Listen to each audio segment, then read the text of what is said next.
Suppose for example आप architecture, आप कोई आर्किटेक्चर या फिर किसी ऐसे कंसल्टेंसी फर्म बना रहे हो, जैसे कोई सीएस का नॉलेज या कोई कंसल्टेंसी या वेबिनार को लेके बना रहे हो, तो भाई मैं पैसे नहीं इंक्लूड कर सकता हूँ, मैं अपना नॉलेज इंक्लूड कर, बस वही चीज है सर, वो एग्रीमेंट में आपको प्रॉपर वर्डिंग लिखना पड़ेगा, तो फिर आप उससे कोई पैसे नहीं ले सकते हो, लोन ले सकते हो फ्यूचर में, लोन आप ले सकते हो सेम पार्टनर से।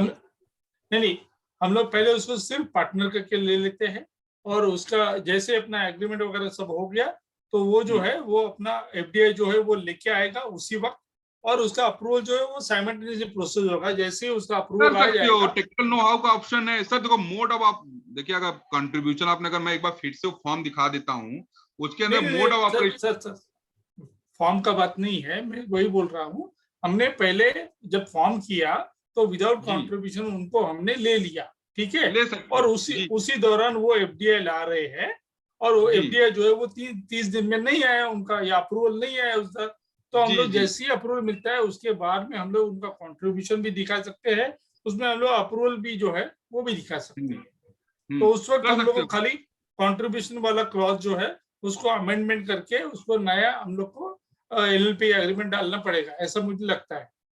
यस सर, आप कर सकते हो, मुझे नहीं लगता कि इसमें कोई इशू है, आपके हिसाब से we can do this. Thank you sir, thank you.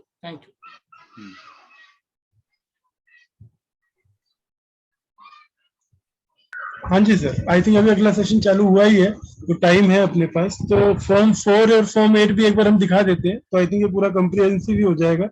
हम लोगों ने रन देख लिया, फिलिप देख लिया, फॉर्म 3 देख लिया। कन्वर्जन में कुछ गड़बड़ होती है, कन्वर्जन में नॉर्मली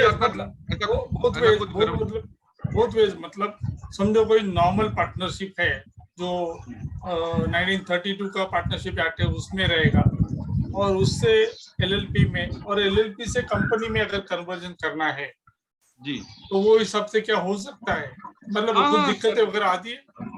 नहीं, दिक्कतें कैसा है ना सर, खास करके अगर मैं जहां पर मेरा दिक्कत की बात मैंने जो फेस किया है वो नाम को लेके हुआ है। कभी कभी आप नॉर्मल पार्टनरशिप फर्म, मैं कहूँ कि मैं मुंबई के किसी कोने में कोई भी पार्टनरशिप फर्म बना लिया, ठीक है, रिलायंस ट्रेडिंग, ठीक है, जे फॉर एग्जाम्पल, अब मेरी पार्टनरशिप फर्म है, मेरे को नाम भी मिल गया पार्टनरशिप फर्म से, या कोई भी ऐसा नाम डाल दिया, मुझे नहीं पता कि बंगाल में कौन सी कंपनी है जिसका नाम यही है, रिलायंस डिजिटल में तो कोई चीज, मैं कुछ भी ले लिया, जय दुर्गे पार्टनरशिप फर्म, अब जय दुर्गा नाम का हो सकता है कोई कंपनी हो कहीं पे, तो वो नाम तो मुझे नहीं मिलेगा ना। तो बहुत लोग मेरे पास क्लाइंट एक दो आते, नहीं सर मुझे यही नाम चाहिए, अरे भाई ये नाम नहीं मिल सकता ना, अगर if you are ready to change your name then कोई इशू नहीं है, कोई भी इशू नहीं है, आप नॉर्मल पार्टनरशिप से एलएलपी जा सकते हो, नॉर्मल पार्टनरशिप से आप कंपनी में जा सकते हो, आप जो कुछ भी करना चाहते हो you can do it. I think company act का सेक्शन 368 जो भी है, जो यूआरसी में है, अदर रजिस्टर्ड एंटिटी या अदर रजिस्टर्ड कंपनी का जो फॉर्म होता है यूआरसी 1, उसके अंदर पार्टनरशिप, नॉर्मल पार्टनरशिप से एलएलपी में जाना, एलएलपी से कंपनी में जाना, नॉर्मल पार्टनरशिप फर्म से डायरेक्ट कंपनी में जाना, दीज आर पॉसिबल। तो मुझे नहीं लगता कि बस खाली अगर नाम पकड़ के बैठते हो, बहुत लोग आते हैं जो नाम पकड़ के बैठ लेते, नहीं मुझे यही नाम चाहिए ही चाहिए, बट अगर उस नाम से कंपनी ऑलरेडी है, उस नाम का कोई ट्रेडमार्क लेकर के बैठा हुआ है इंडिया के किसी कोने में, तो कैसे मिलेगा भाई? नहीं मिलेगा ना। बाकी अदरवाइज प्रोसेस स्मूथ हो जाता है। प्रोसेस सब कुछ सेम है। आई डोंट थिंक सो कि प्रोसेस में कोई दिक्कत है। आप नेम अप्लाई करिए, फिर यूआरसी 1 फॉर्म फाइल करिए, अगर आप एलएलपी इनकॉर्पोरेट करना चाहते हो तो फॉर्म 3 और फॉर्म 4 फाइल करिए, कंपनी बनाना चाहते हो तो फॉर्म 32, 33 एंड 34 फाइल करिए, आपका कन्वर्जन हो जाएगा। आपको इनकम टैक्स के हिसाब से कैपिटल गेन और जो भी टैक्सेशन का या फिर एसेट्स लायबिलिटी का अकाउंटिंग करनी है, आप वो करके यू कैन कंटिन्यू। मुझे नहीं लगता अगर आप नेम खाली छोड़ दो, नाम को पकड़ के छोड़ दो कि नहीं मुझे नाम चलेगा, कोई भी काम मिलेगा, आपको कोई दिक्कत नहीं आएगी। सबसे बड़ा हेडेक मैंने जो भी देखा है वो नाम को लेके ही होता है। दूसरा मतलब छोटा सा पॉइंट ऑफ डिस्कशन है, अभी जैसे आपने कहा कि आपने एक जगह पर कोई पार्टनरशिप फर्म जो है एलएलपी वो की, उसमें 30 पार्टनर थे, बराबर है? यस बराबर है सर, मैं नाम बता दूं तो पब्लिक डोमेन में है, आई नो। नहीं ठीक है, लेकिन फिर ऐसी एलएलपी को अगर वो लोग चाहते हैं कि वो लोग डायरेक्ट पब्लिक लिमिटेड कंपनी में वो लोग करना चाहते हैं, तो क्या ये हो सकता है? सर इसमें बीच में रूल भी था कि नॉर्मल भी पार्टनर, मैं कहूँ अगर मैं, ये तो आपने बोल दिया, ऑफकोर्स ये भी पॉसिबल है, आपको वो लिमिट देखनी पड़ेगी कि आपको किसी को कट सट करना पड़ेगा, क्योंकि मैक्सिमम नंबर ऑफ डायरेक्टर 15 से ज्यादा नहीं हो सकते। देखिए सर एलएलपी पे तो वो पार्टनर्स है, ये जरूरी नहीं कि वो सारे के सारे लोग जो है लेकिन सर वो पब्लिक कंपनी में डायरेक्टर ही बने। हाँ, नहीं बने तो बने, बन सकते। तो वही सर मैं कंडीशन नहीं पूछ रहा हूँ, मैं खाली बोल रहा हूँ अगर इतनी बड़ी पार्टनरशिप फर्म है जो 30 पार्टनर है, तो उनको अगर समझो एलएलपी से कन्वर्ट करना है, तो वो लोग बोल रहे हैं मुझे प्राइवेट लिमिटेड नहीं बनना, मुझे डायरेक्ट पब्लिक बनना है, तो क्या पब्लिक बन सकते हैं वो लोग? यस सर, मैंने लिखा हुआ, आप एग्री करेंगे तो आप एलएलपी से पब्लिक कंपनी, एलएलपी से नॉर्मल प्राइवेट या पब्लिक कोई सी कन्वर्ट हो सकते हो। अच्छा ठीक है, कोई इशू नहीं है सर, टेक्निकली या फॉर्म में कोई इशू नहीं है, you can become. Thank you sir, thank you. कोई इशू नहीं है सर, ये मैंने मतलब आई थिंक कई जगह ये सर्कुलेट भी है कि आप इसमें कोई रिस्ट्रिक्शन नहीं कि नंबर ऑफ पार्टनर आपके बहुत ज्यादा है तो आप पब्लिक में नहीं जा सकते, या पब्लिक आप प्राइवेट में नहीं जा सकते, तो ऐसे कोई इशू नहीं है सर। प्रैक्टिकली ये चीज देखी भी है हमने। आप मोर देन 7 पार्टनर, 7 पहले ऐसा एक इशू आया था, आई थिंक वो फॉर्म यूआरसी वो अपडेट हो गया है। अगर आपके पास 7 मेंबर 7 पार्टनर से ज्यादा रहते हैं तो वहां पे एक अलग से आपको एक फॉर्म फाइल करना पड़ेगा जिसके अंदर सारे पार्टनर्स का डिटेल आप डाल सकते हो। तो यूआरसी जो फॉर्म है उसके अंदर 7 पार्टनर्स का ही डिटेल डालने का जगह है, बाकी आपको एज ए अटैचमेंट लगाना पड़ेगा हर एक चीज। तो पॉसिबल है, यू कैन गो इट। ये रहा आपका फॉर्म 5, फॉर्म 4 जो कि आपका नोटिस है, नोटिस फॉर अपॉइंटमेंट चेंज, तो सेम वही है कि आपको अब डिटेल डालना पड़ेगा कि यहाँ पे कितने लोगों का फॉर्म फाइल करना है। 2, अगर आप 3 कर दिए तो आपको क्या कर रहे हो, अपॉइंटमेंट कर रहे हो, ससेशन कर रहे हो, चेंजिंग डेजिग्नेशन कर रहे हो, नाम चेंज कर रहे हो क्या। किसी का कभी कभी होता है कि नाम मैरिज के बाद या किसी पार्टनर का एड्रेस कहीं गड़बड़ हो गया है, कहीं कुछ उसका एड्रेस महाराष्ट्र से बंगाल हो गया, महाराष्ट्र से दिल्ली हो गया, तो वो भी अगर आप डिटेल डालना चाहते हो, क्योंकि जिम्मेदारी एक एलएलपी की होती है, तो वो भी आप चेंज इन एड्रेस का भी यहाँ पे ऑप्शन आता है, and you can do this. तो ये सारे फॉर्म ये ज्यादा करके सब पार्टनर्स का ही है, पार्टनर्स का डिटेल सारी चीजें प्रीफिल होती है, तो you can not change this depend, सब प्रीफिल रहेगा। प्रीफिल में जाती है आपकी खाली पार्टनर्स का ही डिटेल इसके अंदर सर। ठीक है। अब जो मैं बोला था इंडिविजुअल पार्टनर से मैं बोल रहा था, तो सर कोई जरूरी नहीं है कि डीन हो, आपके पास पैन नंबर से भी आप प्रीफिल डेटा कर सकते हो, पासपोर्ट से भी कर सकते हो, इट डिपेंड। जैसे मैं बोला कि जैसे आपने बोला कि कोई फॉरेन का पैसा आ रहा है, उसको मैं नॉर्मल पार्टनर बनाना चाहता हूँ, उसके पास ना तो मान लीजिए उसके पास पैन नंबर तो होगा नहीं और टिन नंबर भी नहीं है, तो उसके पासपोर्ट नंबर से भी हम उसको नॉर्मल पार्टनर बना सकते हैं। तो काफी सॉर्टिंग हो गया है इसका, काफी सॉर्टेड हो गया है ये सब। पहले बहुत काफी दिक्कतें आती थी।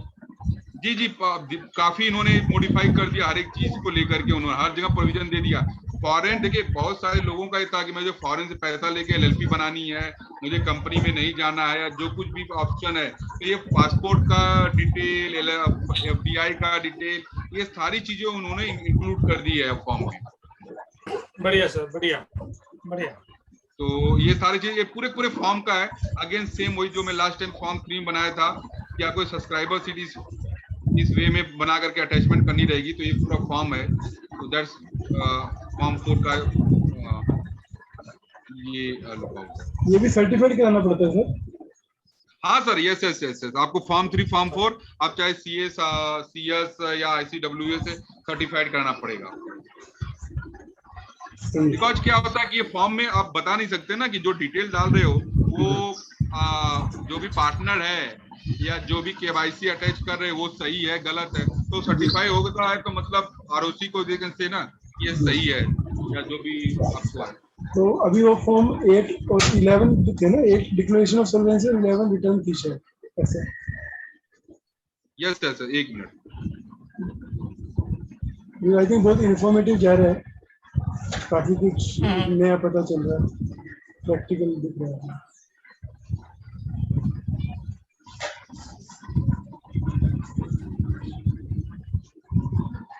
हम लोगों ने रन देख लिया, फिजिक्स देख लिया, फॉर्म 3 देख लिया, फॉर्म 4 देख लिया। एलएलपी इनकॉर्पोरेशन के लिए मैंने फॉर्म दिखाया, फॉर्म 3 फॉर्म 4 मतलब कि एलएलपी का एग्रीमेंट और एडमिशन ऑफ पार्टनर वाला फॉर्म 4 देखिए।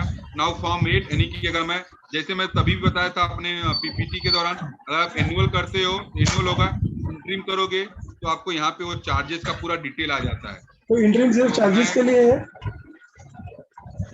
इंटरिम को एक बार ऊपर से नीचे सिर्फ चार्ज के लिए है ना ये? देखिए आप लिखा क्रिएशन ऑफ चार्ज, फिर कौन से टाइप का है, आप इमोबल टाइप में है, ये अपना जो सीएचजी 1 रहता है वैसे ही, जो कंपनी का सेम डिक्टो वैसे में कंसोर्टियम किया है, जॉइंट चार्ज होल्डर है, नंबर ऑफ चार्ज होल्डर कितने हैं, मतलब सारा सेम वही है सर, पूरा सेम वही है। मैं एलएलपी की छोटा कंपनीज एक्ट ही है सर। यस तो आप एनुअल पे क्लिक करिए, आपको यहाँ पे आ जाएगा ईयर चूज करने के लिए 2020, एंड देन एलएलपी का नंबर आप डालकर प्रीफिल करिए, देन डिटेल आ जाएगी। Then here is asking the question, आप यहाँ पे डिक्लेयर करते हो कि मेरा जो LLP is not able to pay debt, मतलब कि आप डिक्लेयर करते हो क्या कि आपको इंसॉल्वेंसी, मतलब आप इंसॉल्वेंट हो। यस मतलब क्या कि मैं कर रहा हूँ डिक्लेयर कि मेरी जो पार्टनरशिप फर्म है एबल टू पे द डेट, मतलब जो कुछ भी डेट रहेगा कंपनी को उसको पे कर सकती है। Statement of account we have already. अब यहाँ पे क्वेश्चन पूछ रहा है turnover does not exceed 40 lakh या exceed 40 lakh. Does not exceed पे क्लिक कर दीजिए कि भाई मेरा 40 लाख से कम है, अगर 40 लाख से ज्यादा है तो यस, नहीं है तो नहीं। सेम वे में कंट्रीब्यूशन में does not exceed 25 lakh yes, बाकी आपको ऑथराइज हूं मैं फाइल करने के लिए और एक कंट्री गोइंग कंसर्न से बनाया गया है। देन आपको यहाँ पे फिगर आपका reporting current year, figure of the previous year, और आपको इस मेथड के थ्रू आपको फॉर्म में बैलेंस शीट से देख के सारा डेटा आपको एओसी 4 हो गया। आपको सबको एओसी छोटा सा एओसी 4 है। आपको यहाँ पे प्रॉफिट एंड लॉस अकाउंट का है, आप प्रॉफिट एंड लॉस अकाउंट भर दीजिए बस। आपको यहाँ पे एक डिक्लेरेशन देना पड़ेगा कि आपका micro and small and medium enterprises का कुछ बाकी है कि नहीं बाकी है, उसका अगर आपने कोई आपने ट्रांजेक्शन किया है तो उसका बिल पेंडिंग है क्या बिल पेंडिंग है नहीं पेंडिंग है, वो अटैचमेंट है। ऑप्शनल अटैचमेंट, बहुत लोग कहते हैं कि बैलेंस शीट मत लगाओ, बट मेरा मानना है कि आप अगर आपकी बैलेंस शीट को ऑडिटर ने साइन किया है, अगर आपको बैलेंस शीट को इसने साइन किया है सीए ने, तो आप जरूर अटैच करिए। और अगर खाली पार्टनर ने साइन किया है कि 25 लाख से कम है तो मैं बोलता हूं कि ऑप्शनल है, मत अटैच करिए। ऑथराइज रिप्रेजेंटेटिव, मतलब ये क्वेश्चन ये है कि अगर आप नहीं फाइल करो या आपका डीएससी कहीं ऑथराइज रिप्रेजेंटेटिव खास करके कब आता है, जब कोई आपके खिलाफ केस चल रहा है या कोई एलएलपी आपके उसके अंदर है डिसोल्यूशन प्रोसेस में है और बहुत लंबा खींच गया। जैसे मैं बोला कि जहाँ पे 30 पार्टनर है, 300 पार्टनर है, 30 डेजिग्नेटेड पार्टनर है, तो वहां पे डिस्प्यूट हो रहा है, तो कोई थर्ड पार्टी अपॉइंट हुआ है, कोई आर्बिट्रेटर अपॉइंट हुआ है, कोई कोर्ट के अंदर निगरानी पे कोई हो रहा है, तो वहां पे ऑथराइज रिप्रेजेंटेटिव का क्लॉज आता है। अदरवाइज डेजिग्नेटेड पार्टनर ज्यादा। ऑडिटर का नाम कभी मत चूज करिए क्योंकि उसकी रिस्पॉन्सिबिलिटी नहीं होती है। फॉर्म दे दिया ऐसी जैसा, दोनों पार्टनर का यहाँ पे डीएससी लगेगी, एंड देन कौन पर्सन सर्टिफाई कर रहा है वो मेंबरशिप नंबर जो भी होगा उसका, देन यहाँ पे प्रीफिल होगा। देन ये अगर आप ऑडिट में हो, 40 लाख से ज्यादा टर्नओवर, 25 लाख से ज्यादा कंट्रीब्यूशन है, तब ये मैंडेटरी हो जाता है, एंड देन यहाँ पे फॉर्म लगा करके साइन करने का ऑप्शन है। ये आपका पूरा फॉर्म 8 एओसी 4 के जैसा ही है, उससे बहुत शॉर्ट है। एओसी 4 आप देखोगे 13-14 पेज का है, जहाँ पे आपका खाली 7 पेज का है, तो बहुत ही हूबहू आपका उसके छोटा ही रहता है। अगेन फॉर्म 8 फॉर्म 11 ऑफकोर्स अगर मैं कहूं तो आपका फॉर्म 11 नथिंग बट MGT 7 है, लेकिन ये उससे बहुत ज्यादा प्रीफिल है, इसके अंदर कुछ भरने की जरूरत ही नहीं है आपको। आप वो फॉर्म का नाम, आप ईयर सेलेक्ट करिए कौन से ईयर एंडिंग का है, और आपका बिगिनिंग ऑफ द ईयर क्या है, एलएलपी का नाम डाले, प्रीफिल करिए, बाकी सारी चीज आपको प्रीफिल हो जाएगी, आपको कोई चीज फिल करने की जरूरत नहीं पड़ेगी। टोटल ऑब्लिगेशन कितना था, कितना ऑब्लिगेशन रिसीव हुआ है पार्टनर से, वो यहाँ पे पैसा डालना है। बाकी आप पार्टनर का ये सारा नाम ऑटो प्रीफिल होता है, आपको कहीं कुछ नहीं। अब यहाँ पे कुछ लोगों को क्वेश्चन आता है कि मेरा फॉर्म 11 सर प्रीफिल ही नहीं हो रहा है, मेरे पास 4 पार्टनर थे मार्च 31 को, बट फॉर्म 11 में 2 ही पार्टनर दिख रहा है या 3 ही पार्टनर दिख रहा है, या पार्टनर का एड्रेस सर वो दिल्ली था बट अभी वो मुंबई हो गया तो दिल्ली वाला एड्रेस दिख रहा है। तो भाई ये सब आपको पहले शॉर्ट लिस्ट करना। अगर आपके पार्टनर्स कम है तो आपने फॉर्म 3 या फॉर्म 4 नहीं फाइल किया होगा, इसके लिए आपके पार्टनर, क्योंकि ये पूरा का पूरा फॉर्म प्रीफिल है, आपको खाली ये डालना पड़ता है कंट्रीब्यूशन कितना किया है, कितना बाकी है, क्या वो इंडियन है, क्या वो फॉरेनर है, बस, और कितने में वो पार्टनर है, कितने में वो डायरेक्टर है, बस। बाकी ऊपर की जो भी चीज है ना वो ऑटो प्रीफिल होती है। इवन नंबर ऑफ पार्टनर भी ऑटो प्रीफिल होता है।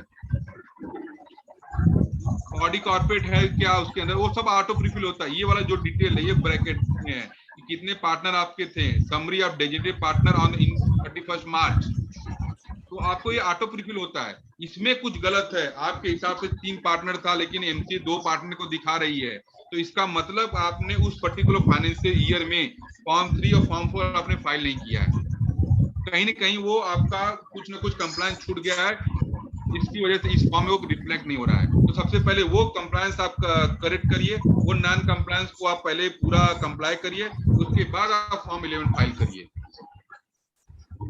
एंड ऑफ कोर्स कोई पेनाल्टी आपको मारा गया क्या, कोई कहीं कंपाउंडिंग ऑफेंस चल रहा है आपके खिलाफ, यस और नो, क्या आपका टर्नओवर वेदर एलएलपी कर रहा है, यस और नो में डिटेल देना है। And then again sign by 2 director, 2 partner, designated partner, और साइन बाय कंपनी सेक्रेटरी। अगर आप यहाँ देखोगे तो only company secretary in practice का नाम है, no chartered accountant, no cost accountant. तो अगर आपका कंट्रीब्यूशन बढ़ता है, अगर आपका टर्नओवर बढ़ता है, तो आपको केवल पीसीएस से ही साइन करवाना पड़ेगा इस फॉर्म को, राइट? एकदम बढ़िया। डाउट फॉर्म में? नहीं सर, अगर किसी और को है तो यहाँ पे अभी अगर मैं समराइज करूं तो आप देखेंगे कि हमने बेसिक इंट्रोडक्शन देखा कि एलएलपी क्या होती है। आई थिंक जो सबको पता है इनकॉर्पोरेशन में क्या रिक्वायरमेंट है, क्या मैंडेटरी है, एलएलपी एग्रीमेंट फॉर्म हमने ओपन करके बताया, कंप्लायंसेस क्या है, और कन्वर्जन कैसे हम कन्वर्ट करते हैं। ये फॉर्म अगर आप डाउनलोड करते हो या आपको ये जगह आप देखते हैं कभी भी कि आपके पास कितने पार्टनर है, तो इसमें सारी डिटेल दी रहती है। इसके हेल्प किट में आप देखेंगे तो वहाँ पे हर एक चीज आपको अवेलेबल रहता है, किस हिसाब से फॉर्म फाइल करना है, किस हिसाब से काम से जानना है। एफडीआई इन एलएलपी हमने ये चीज भी थोड़ा सा देखी, ऑडिट की रिक्वायरमेंट, कब ऑडिट की जरूरत पड़ती है, अगर आपको कंट्रीब्यूशन और टर्नओवर बढ़ता है तो आपको ऑडिट की है। तो ये हमारा एजेंडा है। Thank you. हेलो क्वेश्चन है? हेलो, हाँ सर। Yes sir. हाँ जलेंद्र जी, मैं और एक चीज पूछना चाहता हूँ। जैसे अभी कंपनी में हम लोग प्राइवेट प्लेसमेंट करते हैं या कुछ जगह पे हम लोग ऐसे एडवर्टीजमेंट भी देखते हैं कि इन्वेस्टमेंट रिक्वायर्ड वगैरह। तो समझो अगर एलएलपी में इस तरह की कोई बात है जहाँ पर उनको इन्वेस्टमेंट की चाहिए, तो क्या वो एडवर्टाइज कर सकती है? नहीं सर, मुझे नहीं लगता कि इस तरह का आप एडवर्टाइजमेंट आप कर सकते हो कि मुझे कंट्रीब्यूट चाहिए मेरे एलएलपी में। ये देखो म्यूचुअल प्रोजेक्ट के लिए तो मतलब नहीं सर, नहीं ऐसा कोई रिस्ट्रिक्शंस है यहाँ पर कि आप इस तरह से एडवर्टाइज नहीं कर सकते वगैरह? रिस्ट्रिक्शन आई थिंक ये एलएलपी एक्ट में है, ऐसा कोई एडवर्टाइजमेंट आप नहीं कर सकते प्रोजेक्ट को लेकर के कि मैं प्रोजेक्ट बना रहा हूँ। फिर आपको ऐसा करना है, if you want to receive money for project, तो फिर आपको वेंचर कैपिटल और एआईएफ का सर्टिफिकेट या उस सेक्टर में जाना पड़ेगा ना, जहाँ आप पब्लिक से पैसा मांगते हो किसी प्रोजेक्ट में लगाने के लिए, और उस प्रोजेक्ट के बेनिफिट। देखिए नॉर्मली क्या है, अपना कोई जरूरत है तो हम लोग बताते हैं। हम लोग कोई पब्लिक लिमिटेड कंपनी नहीं है, प्राइवेट लिमिटेड नहीं है, लेकिन क्या हम लोग एलएलपी के नाम से कुछ ऐसा बोल सकते हैं कि फंडिंग रिक्वायर्ड है ऐसा करके? नहीं सर, अभी तक तो मैंने ऐसा कहीं नहीं सुना है कि किसी ने इस तरह का कुछ मार्केट में है या कोई लॉ ऐसा तो कोई अपैरेंट रिस्ट्रिक्शन है एलएलपी एक्ट में इसके लिए, या कोई केस लॉ वगैरह आया है जो आपको रिस्ट्रिक्ट करता है कि भाई आप लोग ऐसा अपील नहीं कर सकते और you can not invite people to invest? Sir ये ज्यादा मैं बोलूंगा, अगर आप इस तरह को इनवाइट करते हो तो वहां पे आपका RBI will be the person who will say कि आप पब्लिक से पैसा इनवाइट नहीं कर सकते हो, पब्लिक डिपॉजिट हम नहीं ले सकते। एक तरह का आपका पब्लिक डिपॉजिट ही हो गया। किसी से पैसा लेना प्रोजेक्ट के लिए या किसी पर्टिकुलर एक्टिविटी करने के लिए या कोई बिजनेस पर्पज के लिए आप पैसा ले रहे हो, यहाँ पे आरबीआई का वायलेशन होगा। आई थिंक ये एडवाइजेबल नहीं होगा कि आप पब्लिक में जाए। आप प्राइवेटली किसी को आप बोल सकते हो, जैसे private limited company private placement या राइट इश्यू करके पैसा उठाती है, तो आप किसी भी ग्रुप ऑफ पर्सन को जाके बोल सकते हो कि मेरे एलएलपी में इन्वेस्ट करो, आप पार्टनर बन जाओ और आप करो। बट ओपन पब्लिक में जाना और ओपन पब्लिक में ये बात करना कि मुझे पैसे की रिक्वायरमेंट फॉर पर्टिकुलर प्रोजेक्ट, कि मुझे कोई प्रोजेक्ट बनाना है, कोई बिल्डिंग या कोई टेक्निकल नो हाउ करना है, कोई सॉफ्टवेयर डेवलप करना है, उससे बहुत बड़ा बेनिफिट होगा, मैं आपको पास ऑन करूंगा। आई थिंक वो प्रोहिबिटेड है as per the RBI act भी, सेबी, सारे बहुत सारे लोग फिर उसमें इन्वॉल्व हो जाएंगे। इसमें आरबीआई एक्ट आ जाएगा, इसमें सेबी विल इन्वॉल्व। अगर आप पब्लिक से पैसा लेते हो, आई थिंक सेबी और आरबीआई दोनों आ जाएंगे मेरे हिसाब से। सर इसमें ये एक ऑर्डिनेंस है, banning of unregulated deposit scheme ordinance 2019, और वही एक्ट है 2019 जो कवर करता है एचयूएफ एलएलपीज को। तो उसमें अनरेगुलेटेड डिपॉजिट स्कीम को वो मना करता है। इस एक्ट को आपको एक बार देखना पड़ेगा, अगर आप भी कोई भी फंड रेजिंग करना चाहते हैं तो आपको इस एक्ट के थ्रू जाना पड़ेगा। नहीं, मैं डिपॉजिट्स की बात नहीं कर रहा हूँ, मैं डिपॉजिट की, मैं इन्वेस्टमेंट पर्पज की बात है सर। वही चीज जो गौरव जी बता रहे हैं कि अगर आप इन्वेस्टमेंट पर्पज से, मैं एग्जांपल देता हूँ, आपने एलएलपी बनाया और आपको कोई बिल्डिंग तैयार करनी है, ठीक है, और आपने पब्लिक को बोला भाई इस बिल्डिंग में तैयार करो, मैं इसका फ्लैट बेचूंगा और सबको 40% का रिटर्न दूंगा, मैं रिटर्न का नंबर डाल रहा हूँ, बट ये भी तो एक तरह का डिपॉजिट हो गया ना। आप इन्वेस्टमेंट के नाम पे वर्डिंग करके लो, लोन के नाम आप प्राइवेटली ले लो ना, अगर आप उनको किसी से लेना है। अदरवाइज अगर आपको, मैं एक एलएलपी जानता हूँ जो एआईएफ का काम करती है, पब्लिक से पैसा, बट आपको उसके लिए सेबी से सर्टिफिकेट लेना पड़ता है। तब वहां पे बीइंग एलएलपी, तब आप वहां पे जो है आप पब्लिक से पैसा ले सकते हो, जितना मन करे उतना पैसा उठाओ, एडवर्टाइजमेंट करो और पब्लिक से पैसा उठाओ, प्रोजेक्ट में इन्वेस्ट करो, then you can get a certificate from the SEBI being a LLP. आप बिना कोई सर्टिफिकेट लिए, विदाउट फ्रॉम आरबीआई या सेबी, आप जनरल पब्लिक से कोई भी पैसा आप उठा नहीं सकते, अनरेगुलेटेड डिपॉजिट हो जाता है सर। यस, चाहे आप इन्वेस्टमेंट बोल के लो, चाहे आप लोन बोल के लो, बट एज अ पब्लिक में बोले आपको लोन लेना है, कोई रिस्ट्रिक्शन नहीं है, आप XYZ से लोन ले लो, बट आप प्राइवेट में लोन लो, मतलब प्राइवेट प्लेसमेंट करके लोन लो। मैं डिपॉजिट्स नहीं बोल रहा हूँ, मैं इन्वेस्टमेंट के लिए ही बोल रहा हूँ। सर सुनिए ना, अपना एक प्रैक्टिकल एग्जांपल ले लेते हैं विनय जी।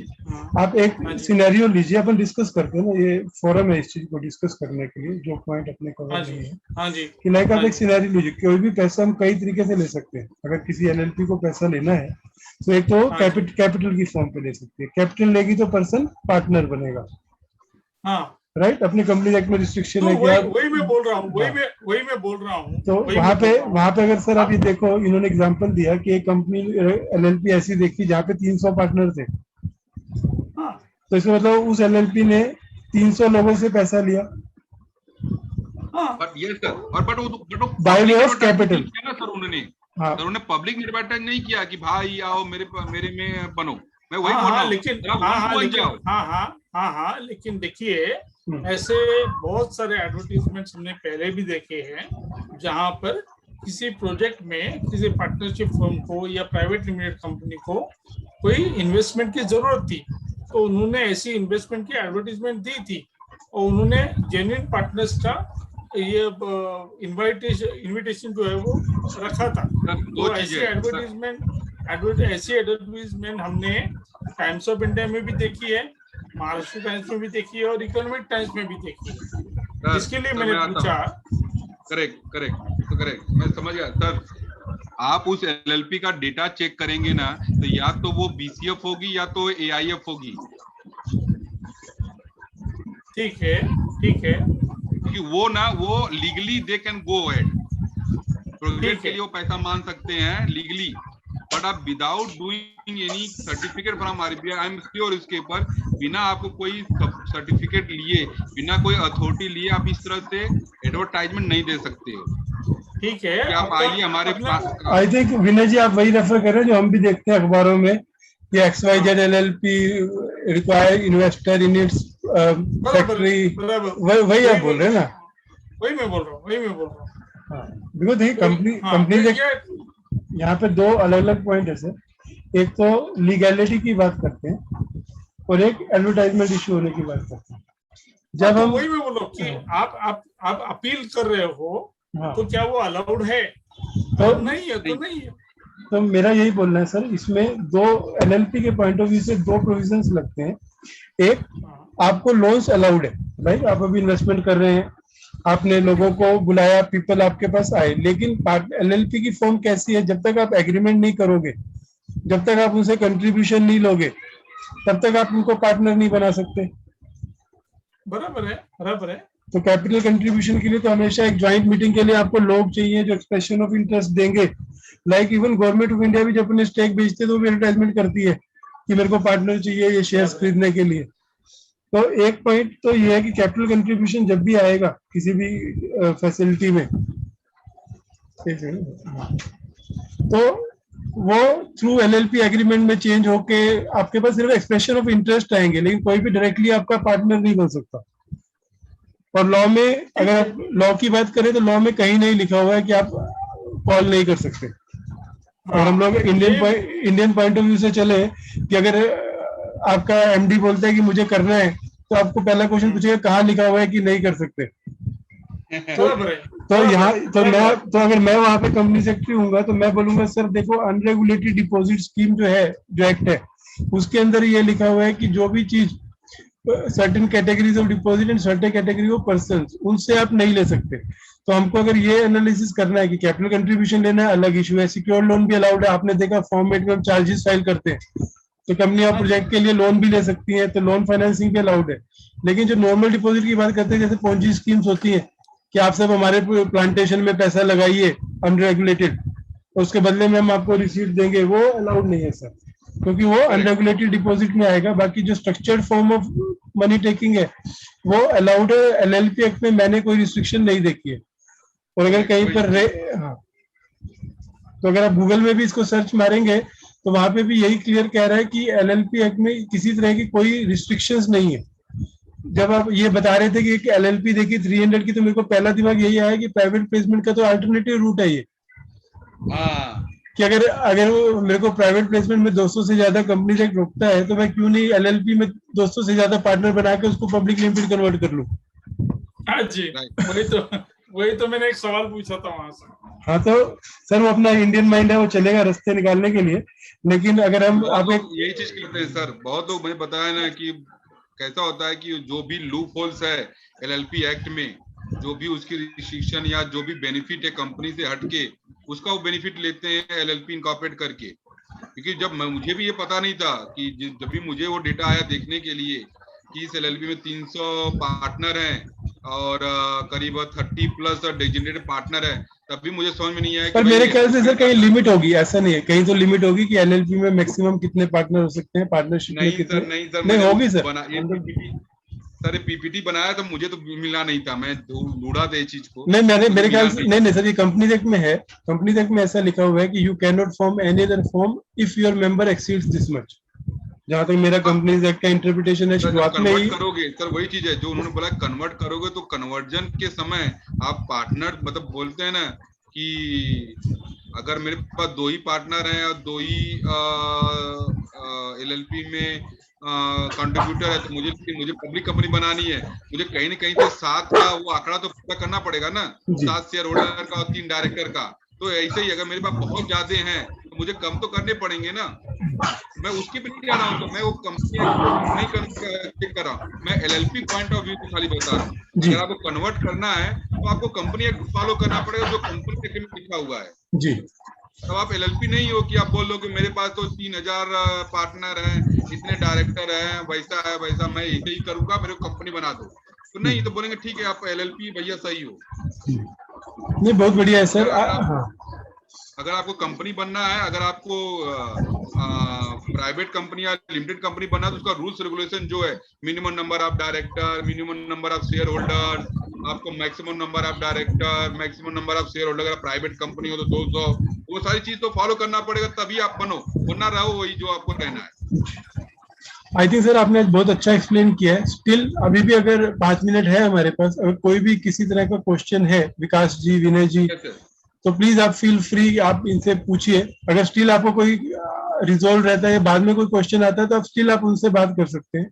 जैलेंद्र जी को अच्छा हम लोग ये अभी एलएलपी हम लोग जानबूझ के इसके लिए जाते हैं ताकि हम लोग को एक पार्टनरशिप का भी बेनिफिट मिले, प्लस अनलिमिटेड लायबिलिटी जो है वो वहां से निकल जाए।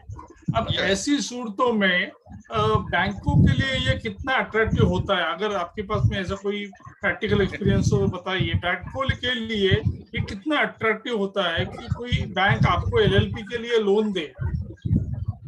नहीं सर, अट्रैक्टिव तो होता है सर। मैं मतलब बोलते हैं ना कि किस हिसाब से आप अपना प्रोजेक्ट तैयार करते हो, प्रोजेक्ट रिपोर्ट तैयार करते हो, या किस तरीके से आपका प्रोफाइल है, आप बहुत हाई फाई पर्सन हो, आपके पास एक्सपीरियंस बहुत अच्छा खासा है, आपके पास किसी ग्रुप के साथ बिलोंग करते हो, या नॉलेज अच्छा है, या आपका प्रोजेक्ट बहुत अच्छा है, तो कंपनी मतलब सॉरी बैंक उतना ज्यादा ये नहीं करती। ऑफकोर्स हमेशा उनके मन में तो डाउट रहेगा ही कि ये एलएलपी है, कभी भी ये डब्बा बंद करके गायब हो जाएंगे, और लिमिटेड लायबिलिटी है तो toward their extent of their contribution उतने ही लेवल होंगे, उसके बाद मेरा पैसा तो डूब जाएगा, बट बहुत ज्यादा दिक्कत नहीं आती है लोन लेने में।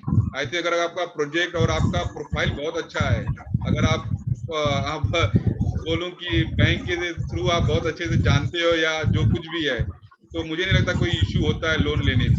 और मोरोवर सर क्या रहता है, एलएलपी के अंदर अगर कोई फ्रॉड हुआ तो पार्टनर की लायबिलिटी अनलिमिटेड हो जाती है, तो बैंकों को ये भी एक कंफर्ट है। अगर आप फ्रॉड करोगे, मतलब पैसा लेके कहीं उसको डाइवर्ट करोगे या उसका कहीं इधर का उधर मैनिपुलेट करोगे फंड को लेके, तो वहां पे तो वो आपको टू द एक्सटेंट अपना रिकवरी करेंगे ही करेंगे। बट नॉर्मल सर्कमस्टेंसेस में यही है कि जितना आपने कंट्रीब्यूटर किया, आपकी लायबिलिटी केवल उतना ही बनती है। लेकिन इस अनलिमिटेड लायबिलिटी का कंसेप्ट को भी तो थोड़ा सा एक्सेप्शन होगा ना, because based on whatever the partners में do, it may they may expose themselves to an unlimited part of liability also. Only in case of fraud, sir. Only in case of fraud. That is there will be a willful default. There may be some kind of inactivity or some kind of yes. So बहुत है कैसे real estate या जो भी इस तरह का group के साथ कंपनी होती हैं, वो लोन ले लिए, लोन लेके गायब हो गए, तो वहां पे तो उनकी अनलिमिटेड और पूरा उनकी पर्सनल प्रॉपर्टी भी अटैचमेंट होती है। लेकिन अब नॉर्मल वे आप करो कि नॉर्मल वर्किंग में लोन लिया और मैंने प्रोजेक्ट में पैसा लगा दिया, और जेन्युइनली मैंने प्रोजेक्ट में पैसा लगाया, कैसा भी नहीं, अगर वो ऑडिट भी होता है या फिर वो इन्वेस्टिगेशन भी होता है कि नहीं ये प्रोजेक्ट में कोई फ्रॉड नहीं है, कोई पैसे का स्पिन ऑफ नहीं हुआ, इस प्रोजेक्ट से पैसा उठा के उस प्रोजेक्ट में डाल दिया, ऐसा वैसा किया, अगर आपने प्रॉपर अकाउंटिंग किया तो आपका लिमिटेड ही रहेगा लायबिलिटी। लेकिन अगर आप जानबूझ के फ्रॉड किया है, पैसा उठाया प्रोजेक्ट ए के लिए या किसी पर्टिकुलर चीज के लिए पैसा उठाया, लेकिन आपने उसको पैसे को डाइवर्ट किया एक जगह से दूसरी जगह, इट्स अ विलफुल, आपका इंटेंशन के थ्रू, मतलब बोलते आपका इंटेंशन था उसको काम करने के लिए, तब आप अनलिमिटेड में होते हो, अदरवाइज लिमिटेड ही है एलएलपी का। Thank you sir, thank you very much. I think सबके भी आपसे हमको थैंक करना चाहिए सर, बहुत अच्छा सेशन था, प्रैक्टिकल था और सब कवर कर रहा था। थैंक यू, ब्रेनस्टॉर्मिंग था तो हम लोग थोड़ा सा बहुत जरूरी है सर, जितना क्वेश्चन पूछेंगे उतना ही अपने को समझ में बाहर निकल के आता है, वरना कोई अमित जी करके थे, अमित सेना करके, तो वो भी इसमें पार्टिसिपेंट थे क्या? नहीं सर, वो विजिटिंग पार्टिसिपेंट थे, वो सिर्फ आए और चले गए। अच्छा, उनको कुछ